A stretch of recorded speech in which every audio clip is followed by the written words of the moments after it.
ભાઈબંધ દોસ્તારો બેઠા હોય ત્યારે વાત કરે ભાઈ કે પ્રોગ્રામ કંઈક કરવો છે. પ્રોગ્રામ છે ને ભાઈ શિયાળામાં આ જ થાય, બીજો કશો થાય નહીં.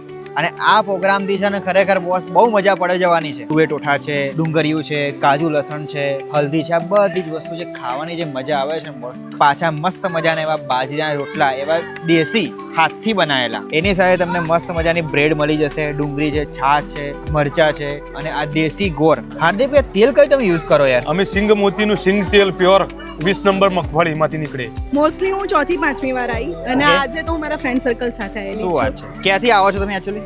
Actually I am from Surat. હું તો Okay. સુરતની છું. યુઝ્યુઅલી ઉત્તર ગુજરાતનો જે ટેસ્ટ છે એમાં સુરતની કમ્પેરિઝન મળે છે આ જગ્યા પર. અહીંયા અમને કોઈ ગરમ મસાલો કે એવું ના હોય એવું લાગ્યું. ખાવાથી કદાચ પેટ નહીં બગડે એવું સરસ જમવાનું લાગ્યું. બરોબર છે. ખાવામાં જમવામાં મજા આવી ગઈ. હા. બહુ સરસ ટેસ્ટ હતો. ઊંઝા ગાધો એના કરતા અહીંયા કોળામાં ટેસ્ટ અતિ ઉત્તમ ટેસ્ટ હતો. ઉત્તર ગુજરાતના લોકો છે ને રવિવારની બહુ વેટ કરતા હોય છે. જ્યારે રવિવાર આવે ને બોસ, ત્યારે લોકો પહોંચી જાય છે ડુંગરિયા હાઉસની અંદર. શનિ રવિની સ્પેશિયલ આઈટમ અહીંયા આગળ હલ્દી છે. રવિવાર ત્યારે ને એન્જોય કરેલો કહેવાય બોસ, કે જ્યારે શિયાળાની અંદર આવી મસ્ત મજાની વસ્તુ આપણે ખાવા માટે જગ્યા પર જઈએ, કેટલા લોકો ભેગા થઈને બનાવો છો? ટોટલ ફેમિલી મેમ્બર બધા થઈને નહીં તો 15 માણસ ભેગા થઈને બધું જોડેથી કામ 15 કરીએ માણસ છીએ. ભેગા હા, થઈને. આ બધી વસ્તુ મારે ખાવી છે તો મારે કઈ જગ્યાએ પહોંચી જવાનું? ખોડિયા ડુંગળી હાઉસમાં કઈ જગ્યામાં આવી? જાફરાવી મંદિરની સામે સર્વોદય કોમ્પ્લેક્સ કહોડા.